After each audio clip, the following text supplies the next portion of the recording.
बावला हो गया उद्धव, वहां से प्रणाम करके निकला उनसे और लोगों से पूछता पूछता कि जो गोपियां हैं वो कहाँ मिलेगी, राधा कहाँ मिलेगी। राधा और गोपियां बैठी हैं वन के अंदर। ललिता है, विशाखा है, चित्रा है, इंदुलेखा है, चंपक लता है, रंग देवी है, तुम विद्या है, सुदेवी है और राधा है। 8 गोपियां और उनके बीच में राधा बैठी हुई है महाराज। मानो जैसे कमल का फूल खिला हुआ है, बीच में राधा, चारों तरफ गोपियां सखियां बैठी और उनके समक्ष आ गए उद्धव। एक दूसरे से बातें कर रही थी, सखियां बातें कर रही हैं। एक कह रही है, अरे कल मेरे साथ ऐसा हुआ कि रात को कन्हैया सपने में आया और मेरा सारा माखन खा गया।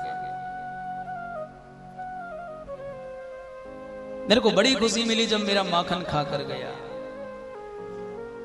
दूसरी कहने लगी, बावली ये तो कुछ भी नहीं, मैं मटकी लेकर आ रही थी, रास्ते में मेरी मटकी तोड़ दी कन्हैया ने, मटकी ही टूट गई मेरी। तीसरी कहने लगी, आपको मैंने बताया नहीं, मेरे घर कन्हैया आया था 3-4 दिन पहले और भोजन करके गया। अब बात खुल रही है एक दूसरे की सबकी। चौथी कहती है, तुम्हारे घर तो रोटी खाई है और मैं तो जब वो गैया चरा रहा था ना, मैं वहीं बैठी हुई थी, उसकी बांसुरी सुन रही थी। वो बांसुरी बजा रहा था, मैं सुन रही थी, वो बांसुरी बजा रहा था, मैं सुन रही थी। ये सब बातें सुनकर उद्धव पागल सा हो गया महाराज।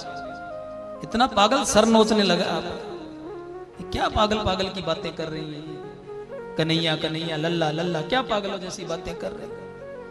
इतना बड़ा ज्ञानी विद्वान काशी से पढ़कर आया और वो ऐसी ऐसी बातें सुनने को मिले तो पागल तो ही जाएगा महाराज। क्योंकि जो भगत होता है ना महाराज, वो तो पागल ही होता है, पागल ही होता है। और यहां सारी सखियां पागल थी महाराज, गोपियां पागल थी।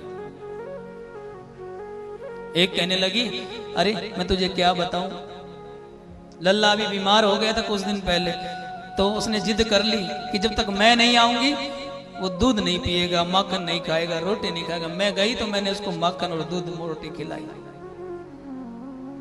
वो कह रही है और रो रही है महाराज सखियां सारी, केवल राधा चुपचाप बैठी है उनके बीच में, उनकी बातें सुन।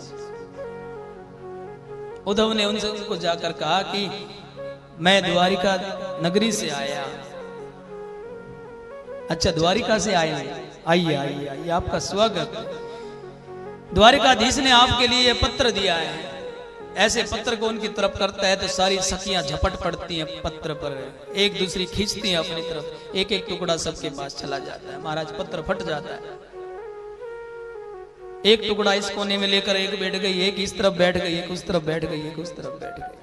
टुकड़े को देख रही हैं बस, समझ कुछ नहीं आ रहा है किसी को क्या लिखा। अक्षर दिखे हैं बस, लिखे हुए क्या है क्या नहीं कुछ नहीं समझ में आ रहा। गोपियों की ये तड़पना, गोपियों का ये भाव,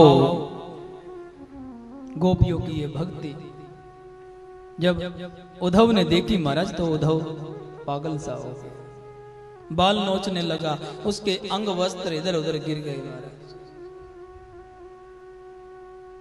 वो आया था गोपियों को समझाने के लिए, राधा को समझाने के लिए, लेकिन यहां उसकी शुद्ध बुद्ध खो गई महाराज।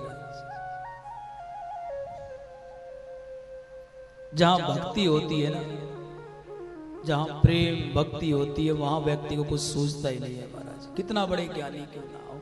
और इसीलिए तो वृंदावन के अंदर भक्ति जवान है महाराज। माला जपा करो महाराज, भगवान का नाम लिया करो। और सारी गोपियां भी तो यही करती थी हर समय हर घड़ी, गोविंद मेरो है गोपाल मेरो। हर समय गोपियां यही कहती थी। और कृष्ण उनको वरदान देकर गया था कि हर समय हर घड़ी तुम्हारे साथ ही रहूंगा। अरे जाता तो रोता तो वो है, याद तो वो व्यक्ति करता है किसी को जो कहीं दूर चला जाए।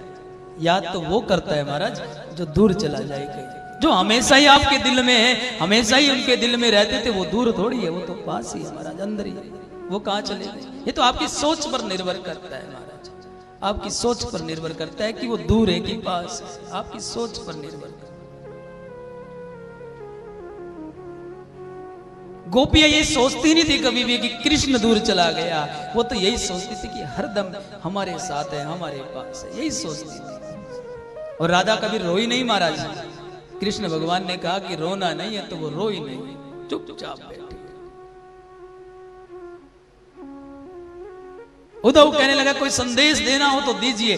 बोले तू बावला हो गया, तू पागल हो गया, कोई संदेश नहीं। हम किसको संदेश भेजे? हमारे पास जब ठाकुर जी 24 घंटे हैं, हमें क्या संदेश? तेर तू बीच में बनाना जरूरी है, डाकिया बनाना जरूरी है तेरे को?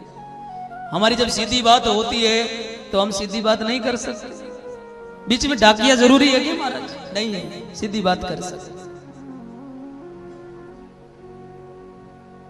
बेफालतू के पंचों में मत पड़ा करो महाराज, भगवान से सीधी बात किया करो महाराज। आके मंदिर जाओ, भगवान के सामने माथा टेको, गुरु महाराज के सामने माथा टेको, सीधी बात करो। हाँ कोई रास्ता नहीं सूझ रहा है तो फिर संत समाज बैठा है आपको रास्ता दिखाने के लिए।